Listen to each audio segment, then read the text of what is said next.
Welcome back. આજે આપણે શીખવાના છે ધોરણ 10 નું ગણિતમાં મોસ્ટ આઈએમપી પ્રમેય પ્રમેય 6.1 સમપ્રમાણતાનો મૂળભૂત પ્રમેય. અથવા તો જો ભાઈ તમને આ રીતે બી પૂછાઈ શકે, થેલ્સનો પ્રમેય લખો, અથવા તો તમને એ પૂછાય કે જો ત્રિકોણની કોઈ એક બાજુને સમાંતર દોરેલી રેખા બાકીની બે બાજુને ભિન્ન બિંદુમાં છેદે તો તે બાજુઓ પર કપાતા રેખાખંડો તે બાજુનું સમપ્રમાણમાં વિભાજન કરે છે. શબ્દને ધ્યાનમાંથી પકડી રાખવાનો. જ્યાં સમપ્રમાણનું એવું શબ્દ હોય ત્યાં તમારે વિચાર લેવાનું કે પ્રમેય શું છે? સમપ્રમાણતાનો મૂળભૂત પ્રમેય. ચાલુ કરીએ. સમપ્રમાણતાનું મૂળભૂત પ્રમેય મોસ્ટ આઈએમપી છે ભાઈ, આવડી જશે, શીખવાડી દઈશ. આના આ જ રીતે તમારે બોર્ડમાં લખવાનું છે. પહેલા તો આપણે આકૃતિ દ્વારા સમજીએ કે આ વસ્તુ કહેવા શું માંગે છે. જો એક ત્રિકોણ બનાવું છું,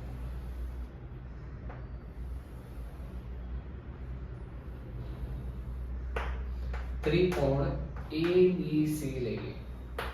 શું કીધું છે? કોઈ એક બાજુને સમાંતર દોરેલી રેખા, કોઈ એક બાજુ એટલે જોઈએ કે ભાઈ આ બેઝ આ BC આ સમાંતર દોરેલી, આ સમાંતર બાજુ છે ને દોરેલી એક સમાંતર રેખા આ બને. બાકીની બે બાજુ એટલે AB અને AC ને બે ભિન્ન બિંદુ એટલે કે અહીંયા લઈએ બિંદુ D અને બિંદુ E ને છેદતી હોય તે બાજુ પર કપાતા રેખાખંડ, અને રેખાખંડ કહેવાય. આ રેખાખંડ બની ગયો AD DB, AE અને EC. તો તે બાજુનું શું કહેવાય? સમપ્રમાણમાં વિભાજન કરે છે. જે વસ્તુ તમારે શોધવાની છે ભાઈ, પ્રમેય હોય એટલે ત્રણ વસ્તુ તમારે ફરજિયાત લખવાની. પહેલું પક્ષ, બીજું સાધ્ય અને ત્રીજું સાબિતી. પક્ષમાં શું આવે? જે તમને આપેલું છે તે એ પક્ષમાં આવે, જે સાબિત કરવાનું છે સાધ્યમાં આવે, અને સાબિતી તો ખબર છે જે આપણે સાબિત કરવાનું છે એ. તો પહેલા તો આપણે લઈએ પક્ષ. તો પક્ષમાં શું લખવાનું છે? જો ના ખબર પડે તો તમારે વિચાર લેવાનું. જોથી લઈને તો સુધીનું બધી જ વસ્તુ પક્ષમાં આવે. જો ત્રિકોણની કોઈ એક બાજુને સમાંતર દોરેલી રેખા બાકીની બે બાજુને ભિન્ન બિંદુમાં છેદે, જો આ તો શબ્દ આવી ગયો, અહીંયા અટકી જવાનું. આટલું પતી ગયું તમારું પક્ષ. તો અહીંયા લખવાનું કે ત્રિકોણ ABC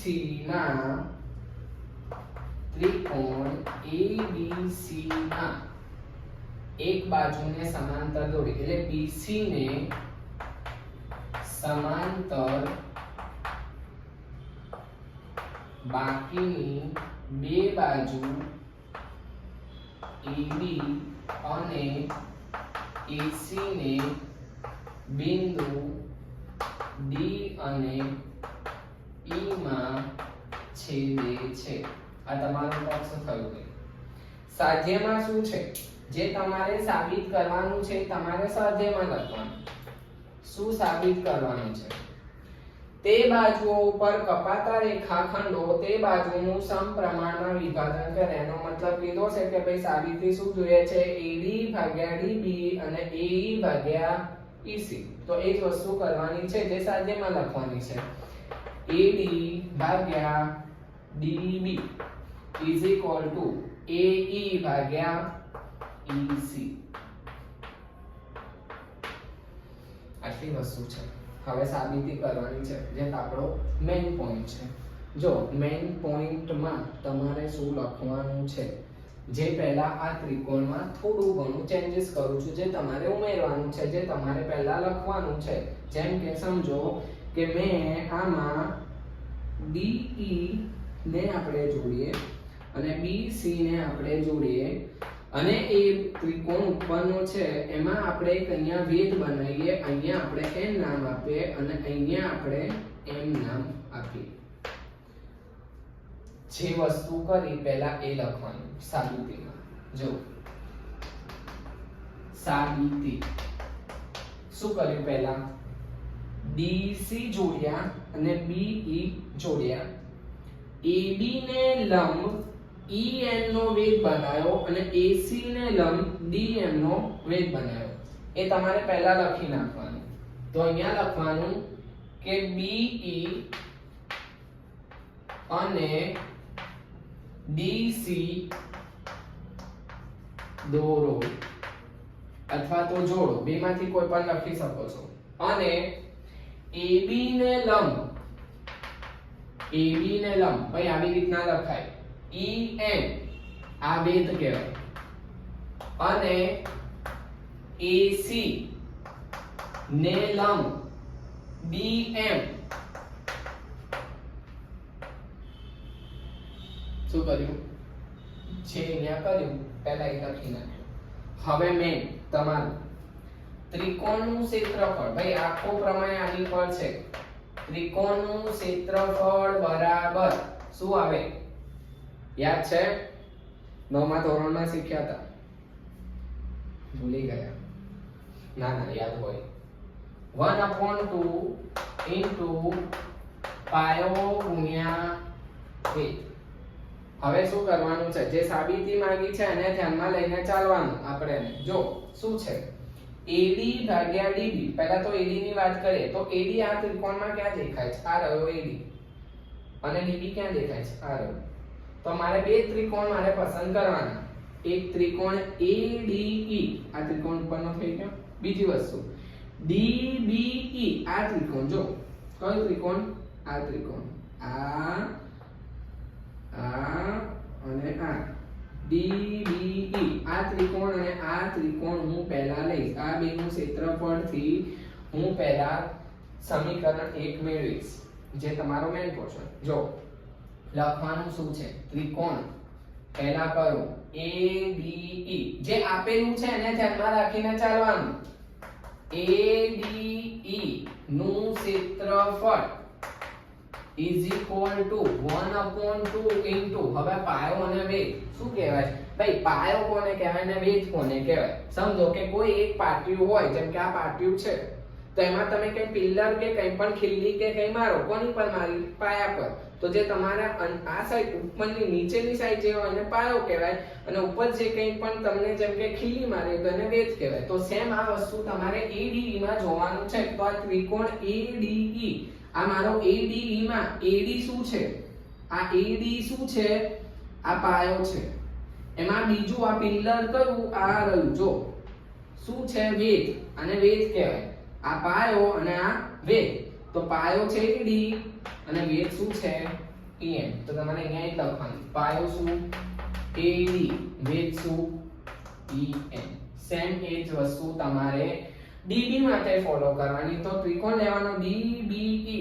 તો અહીંયા લખીએ ત્રિકોણ DBE નું ક્ષેત્રફળ બરાબર 1/2 into સેમ અહીંયા પણ પાયો શું થશે? તમારો DB. આ તમારો શું થયો? પાયો. હવે અહીંયા વેધ તો છે ને, આની ઉપર કઈ છે ભાઈ? જો આ DB ને તમે ઉપરની બાજુ ખેંચો તો આ EN ને તમારો વેધ કહેવાય. તો DB નો વેગ શું કહેવાય? EN. તો તમારે એક વસ્તુ ફોલો કરવાની, DB ગુણ્યા EN. હવે આ બેનો ગુણોત્તર લઈ લેવાનો. આ જે લખ્યું છે એને સેમ એઝ ઇટ ઇઝ તમારે ભાગાકારમાં લખવાનું. તો ત્રિકોણ ADE નું ક્ષેત્રફળ ભાગ્યા ત્રિકોણ DBE નું ક્ષેત્રફળ is equal to 1/2 into AD ગુણ્યા EN. પાછા અમુક લોકો તો એમ કહેશે સાહેબ વચ્ચે રીતે પાડી દો. ના ભાઈ, એવું ના પડે. જે રીતે જે વસ્તુ થતી હોય ને એ રીતે જ કરવાનું. હવે તમને ખબર છે કે ભાગાકારમાં જે સરખું હોય શું થાય? ઉડી જાય. તો શું કરવાનું ભાઈ? આ બધું નહીં ઉડાવવાનું, આ સાઈડ નું ઉડાવવાનું. 1/2 EN ગયા. રહ્યું શું? બસ એ તમારું સમીકરણ શું આવ્યું? AD ભાગ્યા DB. આને સમીકરણ 1 ના. ઓકે, આટલું ખબર પડી. સેમ AD અને DB જે મારે સાબિત કરવું તો એમાં લઈ લઉં. હજુ આ બાકી શું છે? AE અને EC. હવે AE અહીંયા ક્યાં દેખાય છે? આ રહ્યો. સેમ જે વસ્તુ અહીંયા ફોલો કરી, સેમ એ જ વસ્તુ સામેની સાઈડ ફોલો કરવાની. AE માટે સેમ AED નું ક્ષેત્રફળ, અને બીજું EC માટે. તો EC માટે હવે આ પહેલા આ ત્રિકોણ લીધો, તો હવે આ ત્રિકોણને ફોલો કરો. કયો ત્રિકોણ? આ ત્રિકોણ. જો ECD આ ત્રિકોણને આપણે ફોલો કરીશું. જે ભાઈ તમને આપ્યું હોય એ જ વસ્તુ તમારે ધ્યાનમાં લઈને ચાલવાની છે. તો આ જ વસ્તુ હવે અહીંયા લખી છે. આ જેમ ત્રિકોણનું ક્ષેત્રફળ છે એમને એમ જ રહેશે. આની જગ્યાએ ખાલી ચેન્જ થશે. તો શું આવશે? જો પહેલા તો ત્રિકોણ હવે AE છે તો ત્રિકોણ AED નું ક્ષેત્રફળ AED નું ક્ષેત્રફળ બરાબર 1/2 ઇન્ટુ સેમ ભાઈ પાયો અને વેધ. હવે તમને ખબર પડવી જોઈએ ભાઈ પાયો શું કહેવાય. અહીંયા શું હતું? AD પાયો હતો, EN વેધ હતો. તો આ સાઈડ શું થાય? AE શું થાય? પાયો. અને અહીંયા શું થાય? DM શું થાય? વેધ થાય. બરોબર. તો AE ગુણ્યા DM AE ગુણ્યા DM સેમ પાછું શું છે? DEC. તો અહીંયા ECD નું ક્ષેત્રફળ. આ ત્રિકોણને આપણે ધ્યાનમાં લઈએ તો આ EC તમારો પાયો કહેવાય. અને આને આપણે ઉપર ખેંચે તો સેમ DMB અને શું થશે? વેધ થશે. જેમ તમને લાસ્ટ ટાઈમમાં સમજાયું સામેની સાઈડ એક જ.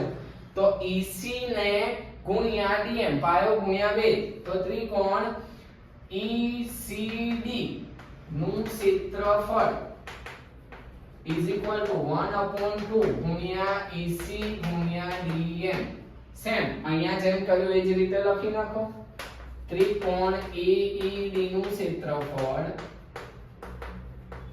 અપોન ત્રિકોણ ECD નું ક્ષેત્રફળ is equal to 1/2 into AE ગુણ્યા DM upon 1/2 ગુણ્યા EC ગુણ્યા DM. સરખું ઉડી જાય. રહ્યું શું? AE ભાગ્યા EC. મને આ સમીકરણ 2 મળી ગયું.